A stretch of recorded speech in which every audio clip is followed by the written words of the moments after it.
Hey, how's everybody doing? I pray everybody's doing well. Listen, it's been a minute since I've been on here, but listen, I thought it was important that I get on here for a few minutes to talk about this new campaign which was launched by the NAACP, Out of Bounds. And the reason it was launched because of the Supreme Court decision that essentially gutted the Voting Rights Act of 1965. In fact, the Supreme Court 6-3 ruling in Louisiana versus Calais effectively gutted Section 2 of the Voting Rights Act, limiting protection against racial vote dilution and making it harder for minority communities to challenge discriminatory redistricting. And family, after the decision was made, these southern states did not waste any time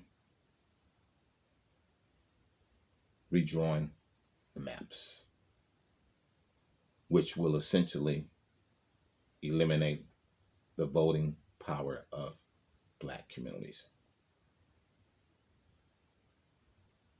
And I want you to remember, Donald J. Trump and the Republicans want to maintain control of those seats in the House of Representatives and the Senate.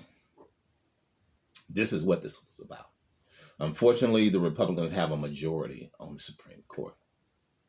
And one of the things I always tell people, you're also voting not for the presidency, but you're also voting so that the president can select the right people on that Supreme Court or nominate them. And of course, they have to be confirmed by the Senate. But you see what happened. Donald J. was able to nominate at least 3, and they were confirmed. Now, listen, let me just say right quickly what the NAACP is doing. They're calling on Black athletes and fans to boycott the athletic programs of public universities and states that are taking steps. And these states are Florida, Alabama, Georgia, Louisiana, Mississippi, Texas, and South Carolina. And what they are doing, they are taking steps that the nation's oldest civil rights group says are restricting Black voting rights, taking representation. This is what this is about. No one is asking these young men to not make the money. They deserve to make the money. What they're asking them is to consider going to other schools other than these schools. Schools such as USC, UCLA, California, Michigan, Ohio State, Wisconsin, Indiana, who just won a national championship. And quite frankly, they deserve this money because for years, they have generated billions of dollars for these schools and we're not getting anything except a college education, room and board, which they should get. But the NCAA didn't have the wisdom to give these players a stipend. So now these schools have to pay NIL money, and it's long overdue. The one thing I want everyone to understand is that the Supreme Court decision is going to impact the lives of a lot of African Americans, especially those in these states. Because the Republican Party, along with Donald J., does not want Black people to have representation. And let me just say this right quick, because you know what's going to happen if the Democrats take these seats. They obtain the simple majority power to vote to impeach, compel, testimony, issue subpoenas, and open investigations. Tools that can be used to press criminal or constitutional cases to shape public record. Donald J. don't want to do that. He don't want to do that. This is what he's concerned about. And we need to understand what's at stake. Representation.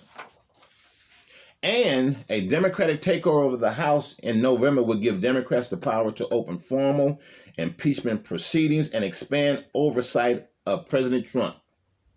Now, any intelligent person knows this man wants to be a dictator. He even said it. just for a short period of time. He wants to be a dictator until he dies. He wants to be able to stay in that office until he dies. If you pay close attention, you will understand that. And of course, removal from office will still require a 2/3 Senate conviction, which is a steep hurdle. But the fact of the matter is, they want to maintain the House and the Senate so they can do what they've already been doing.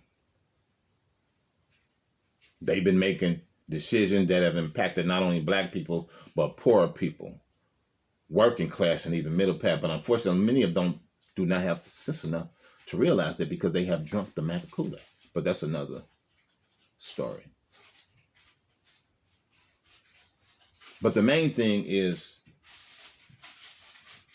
what the NAACP is asking these young men is to consider going to other schools.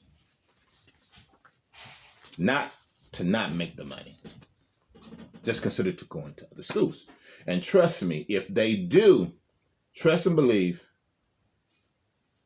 these governors, these school presidents, these state legislators will have a meeting and they will change this law. And really, it only takes a few.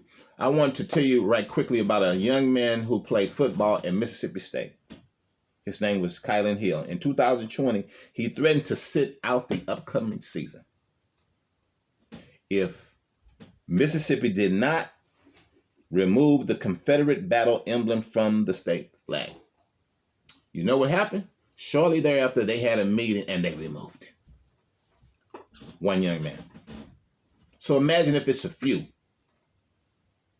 5-star basketball players, blue chip football players who generate billions for these schools and these conferences decided, I'm not going to a school in the SEC.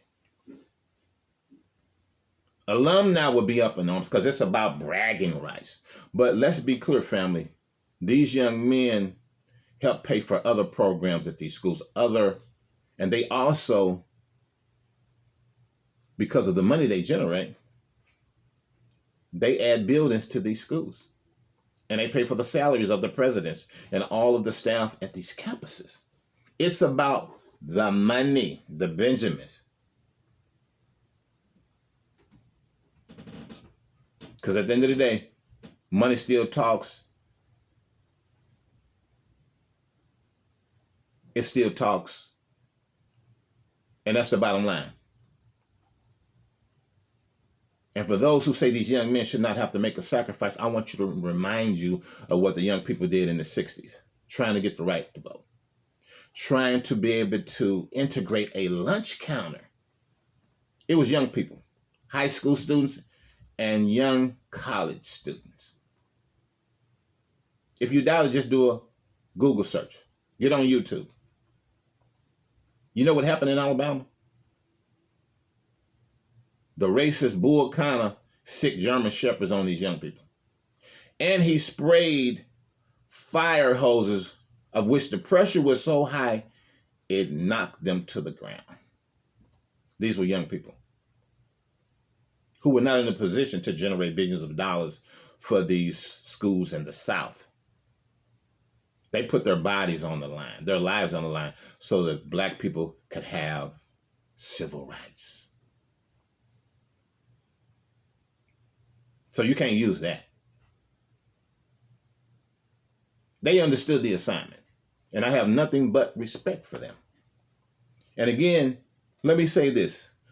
The NAACP is calling on black athletes and fans to boycott the athletic programs of public universities in states that are taking steps that the nation's oldest civil rights group says are restricting black voting rights. That's it. This is what this is about, family.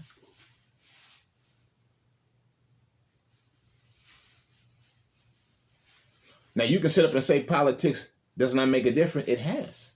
If it didn't, why are they going through all of this to keep black people from voting?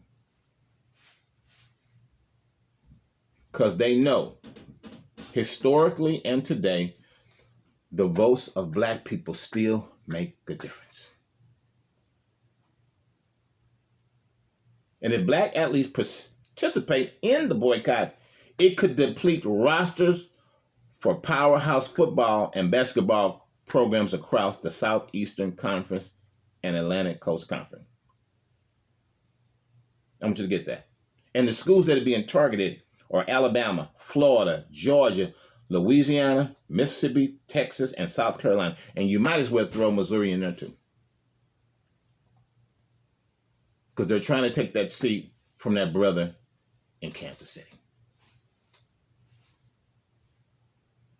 Family, this is important. And of course, they don't mind us entertaining. They've always wanted us to entertain. But this is bigger than that, because our entertaining on the athletic fields generates billions of dollars. And if there's a threat to take away money, trust and believe decisions will be made. The boycott worked in the South because money was involved.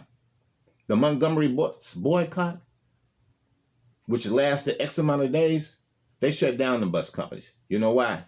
Because they refused to ride the buses. The bus companies were losing money. Consequently, they let black people sit at the front of the bus. So I want you to imagine if these young men decided, I am not going to a school in the Southeastern Conference. I'm going to UCLA, USC, California, Oregon, Michigan, Ohio State, and Indiana, who just won a national championship. And the campaign is directed toward incoming freshmen. And trust and believe, these colleges, they recruit players early. And basketball, AAU, they already looking at these young men. And of course, the transfer portal. If some of the best players enter the transfer portal and leave these schools and go to schools in the West and the North, trust me, they will have meetings. So listen, I just want to get on here a few minutes and let everyone know this is bigger than sports. And we are in the position to dictate a change in policy. So this is what I want you to think about. And of course, I want these young men to make this money, make as much money as you can. But listen, all of these young men are not going to be making millions. It's the best, the cream of the crop. And all that has to happen is a few of these best players decide they are not going to these schools. And please do a little research on your own, because I know there are a lot of critics, and I know that the right-wing talking heads are starting to complain because they want to see these brothers playing basketball and football at these schools. I wonder what Laura Ingham thinks. I'm sure she still wants us to shut up and dribble. And I want these young men to know they have an opportunity to dictate change, to impact the lives of African Americans by simply going to other schools. So listen, I just want to get on here in a few minutes. In the meantime, stay up and stay informed. God bless you.